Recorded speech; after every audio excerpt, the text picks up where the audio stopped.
दोस्तों 5 के फंडे में first question, consider the following statements with regard to the reservation provisions for backward classes in the constitution of India. Constitution of India में जो reservation के provision है backward classes के बारे में, उसके बारे में स्टेटमेंट से, कौन से स्टेटमेंट से देख लेते। 1. Caste is the basis for internal reservation. Caste जो है इंटरनल रिजर्वेशन का बेस हो सकता है। 2. Population is not the sole basis for internal reservation. Internal reservation के लिए पॉपुलेशन ये अकेला बेसिस नहीं हो सकता। Which of the above statement is or are correct? Answer is C, both are correct. Caste is basis for internal reservation, यानी backward class में internal reservation के लिए जो है कास्ट होता है, लेकिन पॉपुलेशन जो है ये सोल बेसिस नहीं हो सकता। चलो देख लेते दोस्तों क्या है।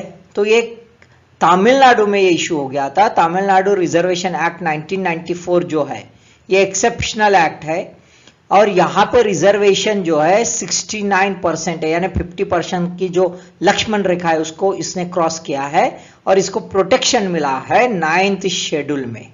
ठीक है, अब यदि हम बाइफर्केशन देखेंगे तो इसमें पता चलता है बैकवर्ड क्लास, ये टाइटल है, most backward class, scheduled caste और शेड्यूल्ड ट्राइब्स, ये 4 कैटेगरी है तमिलनाडु में। उसमें टोटल रिजर्वेशन है 69%।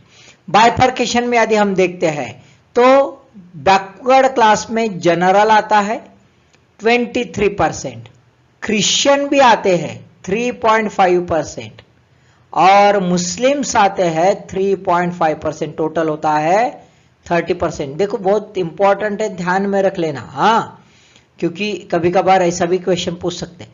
मोस्ट बैकवर्ड कम्युनिटीज जो है, मोस्ट बैकवर्ड क्लासेस में एक है मोस्ट बैकवर्ड कम्युनिटी और दूसरा है डी नोटिफाइड कम्युनिटी, दोनों को मिला के 20%। ये दोनों किस में आ रहे हैं? बैकवर्ड क्लास में आ रहे हैं।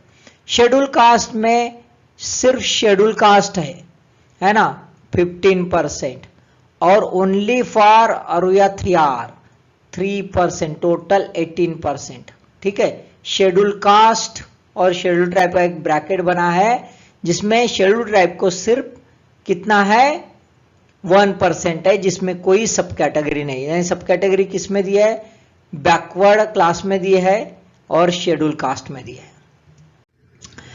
दोस्तों न्यूज में इसलिए है, एससी स्ट्राइक डाउन तमिलनाडु's 1 year quota, the special reservation act 2021 enacted by AIDMK in consultation with the Tamil Nadu Backward Class Commission chairperson Justice retired M. Thanikachalam जो है, इनके तहत ये स्पेशल रिजर्वेशन एक्ट 2021 बना था, जिसमें वन्यार कम्युनिटी जो है, वन्या क्षत्रिय कम्युनिटी, इसको इंटरनल रिजर्वेशन दिया गया है 10.5%। अब कहा गया है सुप्रीम कोर्ट की it's just a violation of the constitution. ये इक्वालिटी, नॉन डिस्क्रिमिनेशन और इक्वल अपॉर्चुनिटी, ये तीनों ग्राउंड पर बैठता नहीं भाई। क्यों? तो बाकी जो है मोस्ट बैकवर्ड कम्युनिटीज वो कितनी है? 115 है ना, और कुछ डी नोटिफाइड कम्युनिटीज है, और इसी वजह से supreme court rejected this act on the basis of antiquated data. अब वो कहते हैं कि internal reservation could not fruitfully made, है ना। क्यों? तो भाई बराबर जो स्टैटिस्टिक्स है वो स्टैटिस्टिक्स बराबर नहीं सबमिट किया है। ये सिर्फ ये रिपोर्ट के भरोसे रहे, चेयरपर्सन जो जस्टिस थन्निकचलम थे उनके भरोसे रहे, इनका उसका कुछ अपना डाटा नहीं है। इन्होंने रिकमेंड कर दिया, इन्होंने एक्सेप्ट कर दिया, ये गलती कर दी। अब जो है सुप्रीम कोर्ट क्या कहता है कि सुप्रीम कोर्ट कहता है कि यस भाई, स्टेट हैव लेजिस्लेटिव कॉम्पिटेंस, वो बना सकते हैं, कायदा बना सकते हैं, और 94 का ये जो रिजर्वेशन एक्ट है तमिलनाडु का, जो 9th शेड्यूल में रखा गया है, उसमें भी वो अमेंडमेंट कर सकते हैं, इंटरनल चेंजेस कर सकते हैं। They have a legislative competence, कोई इशू नहीं है उसमें। सब क्लासिफिकेशन भी वो कर सकते हैं, उसमें भी कोई प्रॉब्लम नहीं है।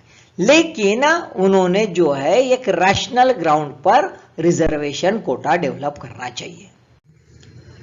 Second question, India had 3 permanent research stations in Antarctica built phase wise. Which of the following pair is or are correct?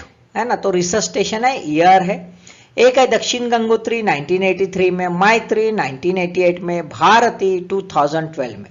तो देख लेते करेक्ट आंसर क्या है। Correct answer is D 1 2 3, all 3 are correct. 1 2 और 3 तीनों correct है भाई। News में इसलिए कि after 40 years of treaty Antarctic bill introduced in the Lok Sabha, that is the draft Antarctic bill 2010-2। अब ये क्या करेंगे, it regulate and monitor the activities at Indian research station. Antarctic treaty signed in 1959 में ये ट्रीटी साइन हो गई और India ने ऑफिशियली एसिड कर दिया है 1 अगस्त 1983। टोटल 54 सिग्नेटरीज है भाई। अब in general by this treaty all member countries have some kind of provision to prevent or check unlawful activities at their research station। कोई गलत काम ना हो इसके लिए जो है ये ट्रीटी है। टोटल 40 परमानेंट स्टेशंस बनाए अलग अलग देशों ने, इंडिया के वहां पे 2 है फिलहाल में वर्किंग कंडीशन में, है ना। मैत्री जो है it was superseded to the Dakshin Gangotri. दक्षिण गंगोत्री एक जो है लेक में जो है वहां के उसमें डूबे जैसा हो गया है, तो डिसफंक्शनल हो गया था, इसकी वजह से मैत्री बनाए थे। अब recently on the 15 November 2021 41st scientific expedition जो है सक्सेसफुली लॉन्च कर दिया गया है। इंडियन अंटार्कटिक प्रोग्राम जो है ये मल्टी डिसिप्लिनर है, मल्टी इंस्टीट्यूशनल है। National centre for polar and ocean research जो मिनिस्ट्री ऑफ अर्थ साइंसेस में के अंडर में आता है, इसके तहत यह प्रोग्राम रन किया जाता है और 1981 में पहला एक्सपीडिशन कर दिया था। यहाँ पे देखो दोस्तों, आप यदि देखेंगे तो आपको ये ध्यान में आएगा कि कहाँ पे है दक्षिण गंगोत्री, उसको लग के ही थोड़ा सा मैत्री बना है। भारती ये जो है ये एक साइड में इधर में है, तो थोड़ा सा ध्यान रख लेना लोकेशंस क्या है। Third question, consider the following statements with regard to the section 377 of the Indian Penal Code. 1. Declared sexual activities against the order of nature illegal.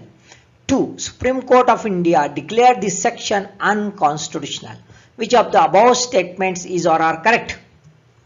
So statement A, 1, only 1 is correct, second is not correct, है ना। बहुत सारी बार ऐसे लगता है कि भाई हाँ 377 तो अनकॉन्स्टिट्यूशनल डिक्लेयर कर दिया गया था, है ना। तो टोटल नहीं, पूरा का पूरा सेक्शन है भाई, सम प्रोविजंस, कुछ प्रोविजंस इसमें से, है ना। तो क्या है 377, थोड़ा ब्रीफली देख लेते हैं। सेक्सुअल एक्टिविटीज क्या क्या declare, sexual activities which are declared against the order of nature under section 377, oral sex, anal sex, homosexuality, sex with minors, non-consensual sex acts and bestiality, ये जो है ये इसमें आता है 377 में।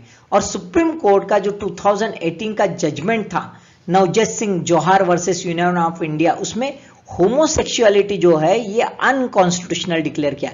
अभी भी ये है oral sex, anal sex, sex with minors, ये जो है ये अभी भी इलीगल माना जाता है। नॉन कंसेंशुअल सेक्स और बेस्टियलिटी, बेस्टियलिटी यानी ह्यूमन और नॉन ह्यूमन बीइंग के साथ सेक्स, यानी एनिमल ह्यूमन बीइंग के साथ सेक्स जो होता है वो। दोस्तों न्यूज में इसलिए है कि NCP Supriya Sule brings bill to legalise the same sex marriage. एक प्राइवेट मेंबर बिल इंट्रोड्यूस कर दिया गया है सुप्रिया सुले जी ने ऑन द 1 अप्रैल 2022 को, जिसके तहत वो चाह रहे हैं कि भाई राइट ऑफ मैरिज जो है एलजीबीटी को, ये एलजीबीटी कम्युनिटी को उनका ड्यू रिकॉग्निशन मिलना चाहिए under the special marriage act 1954। Special marriage act 1954 में मेजर क्या इशू है कि वहां पे वर्ड लिखा है word of husband and wife, उसके जगह ये एक्ट जो है ये ड्राफ्ट बिल चाहता है कि उसमें वर्ड हस्बैंड एंड वाइफ की जगह स्पाउस लिखा जाए, ताकि उसमें न्यूट्रलिटी आए, ताकि मेल मेल या फीमेल फीमेल जो है homosexuals can married. Male partner का एज लेकिन कंडीशन है 20 इयर्स और फीमेल पार्टनर का 18 इयर्स रहे। It will obviously ensure the upholding of the article 21 and 14, है ना। 14 इक्वालिटी बिफोर द लॉ और life, right to life with a dignity, ये जो है प्रोटेक्ट हो जाएगा। Fourth question, national industrial corridor development corporation NICDC program, 1 world class manufacturing facilities के लिए, 2 develop futuristic industrial cities, 3 provision of urban amenities to rural areas. Answer is C, 1 and 2 only, world class manufacturing facilities और to develop futuristic industrial cities. ये aim जो है, that is the aim of this programme. Industrial corridors project states sluggish, says Goyal. Commerce Minister Piyush Goyal informed to Rajya Sabha on the 1st April 2022 that कि भाई ये अभी भी projects क्यों नहीं सफल हो रहे, reason behind it that states yet not transfer the full land for the project. Project को जो है फुल लैंड मिलनी चाहिए, वो अभी तक नहीं मिल रही, ऐसा आरोप जो है पीयूष गोयल जी ने लगाया है। टोटल 11 कॉरिडोर्स है और 32 प्रोजेक्ट्स है इसमें, जो 2024-25 तक हो जाने चाहिए। सबसे पहला जो प्रोजेक्ट है, सबसे पहला और सबसे बड़ा, दिल्ली मुंबई इंडस्ट्रियल कॉरिडोर, यह फर्स्ट कॉरिडोर है और सबसे बड़ा भी है, सबसे ज्यादा प्रोजेक्ट्स जो है इसमें है, जो 2011 में स्टार्ट कर दिया गया था। देखो यहां पे यदि हम देखते हैं तो कैसे है, 11 इंडस्ट्रियल कॉरिडोर्स देख लेते हैं हम। देखो 11 industrial corridors, Delhi Mumbai industrial corridors, ये देखो दिल्ली से मुंबई, ये वाला है दिल्ली मुंबई। उसके बाद अमृतसर कलकत्ता, अमृतसर ये काफी लंबा है, देखो अमृतसर कलकत्ता। बाद में चेन्नई बेंगलुरु, चेन्नई बेंगलुरु ये है साउथ का। उसके बाद में विजाग चेन्नई, विजाग चेन्नई, ये देखो ये विजाग चेन्नई, ये वाला है। उसके बाद में ईस्ट कोस्ट इकोनॉमिक कॉरिडोर, ये देखो ये ईस्ट कोस्ट इकोनॉमिक कॉरिडोर जो कलकत्ता तक जाता है। उसके बाद हैदराबाद नागपुर, ये जो हैदराबाद नागपुर। उसके बाद हैदराबाद वारंगल, है ना, हैदराबाद वारंगल। उसके बाद है हैदराबाद बेंगलुरु, हैदराबाद ये देखो बेंगलुरु। उसके बाद है बेंगलुरु मुंबई, ये देखो बेंगलुरु मुंबई, बराबर है। उसके बाद है extension of CBIC to Kochi via Coimbatore, ये ऐसे जाएगा कोची वाया कोयम्बतूर। और दूसरा आखिरी का है दिल्ली नागपुर, ये देखो दिल्ली नागपुर, है ना, ये दिख रहा है आपको, ये दिल्ली नागपुर। तो ये सब कनेक्टिविटी कर दी गई है।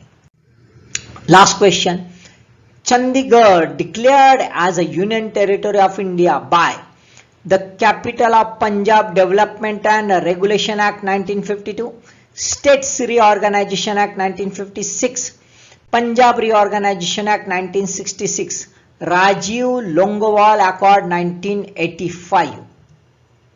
Answer is C, Punjab reorganisation act 1966। दोस्तों 1966 के एक्ट के तहत क्या क्या हुआ, बोल्ड इसमें देख लेते हैं।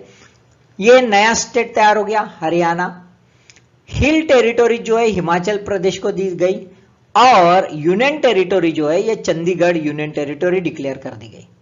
कॉमन हाई कोर्ट जो है पंजाब हरियाणा और यूनियन टेरिटोरी ऑफ चंडीगढ़ ये डिक्लेयर कर दिया गया और उसको कहा गया high court of Punjab and Haryana. एक प्रॉपर्टी ऑफ कॉमन कैपिटल जो है, यानी चंडीगढ़ की प्रॉपर्टी जो है 60-40 पंजाब वर्सेस हरियाणा 60-40 के हिसाब से डिवाइड कर दी गई। और राइट्स एंड लायबिलिटी जो है भाखरा नांगल बियास प्रोजेक्ट्स, ये भी ये एक्ट में आ गया है। न्यूज में इसलिए दोस्तों, Punjab passes a resolution to transfer Chandigarh to itself on the 1st April 2022. Punjab Assembly passed the resolution and it was such a 7th attempt. इसके पहले 6 बार सेम स्टेट लेजिस्लेटिव असेंबली ने ये रिजोल्यूशन पास किया था, लेकिन उसका कुछ नहीं हुआ। प्राइम मिनिस्टर इंदिरा गांधी जो है उन्होंने 29 जनवरी 1970 को अनाउंस कर दिया गया था कि भाई हरियाणा के लिए नया कैपिटल बनाया जाए और चंडीगढ़ को जो है पंजाब को हैंड ओवर कर दिया जाए। 1982 में इसके लिए अकाली दल ने धर्म युद्ध मोर्चा ये किया था और वो चाहते थे कि आनंदपुर साहिब जो रिजोल्यूशन है 1973 का, उसकी जो मांगे है उसके लिए ये आंदोलन हुआ था और उसमें ये भी एक इशू था चंडीगढ़ जो है पंजाब को दिया जाए। जुलाई 24 1985 में राजू लोंगोवाल अकॉर्ड हो गया, साइन हो गया और डिक्लेयर कर दिया गया 26 जनवरी 1986 को एक्चुअल ट्रांसफर होगा। लेकिन उसके पहले ही लोंगोवाल जो है इनकी हत्या हो गई और ये सब रह गया। देखो मैप देख सकते हो 1951 का कैसा है, 54 का, 56 का और 1966 का कैसे डेवलप होता गया, यानी किस ढंग से हम देखते हैं। देखो कि ये हिमाचल प्रदेश कैसे तैयार होते गया, है ना, और हरियाणा भी जो है कैसे तैयार होते गया। देखो हरियाणा भी जो है कैसे, है ना, पेप्सू जो है कैसे विड्रॉल होते गया और पंजाब जो है ट्राइफैक्शन कैसे हुआ। तो ये पांचों क्वेश्चंस आपको समझ गए होंगे दोस्तों। बढ़िया पढ़िए और मस्त रहिए। All the best.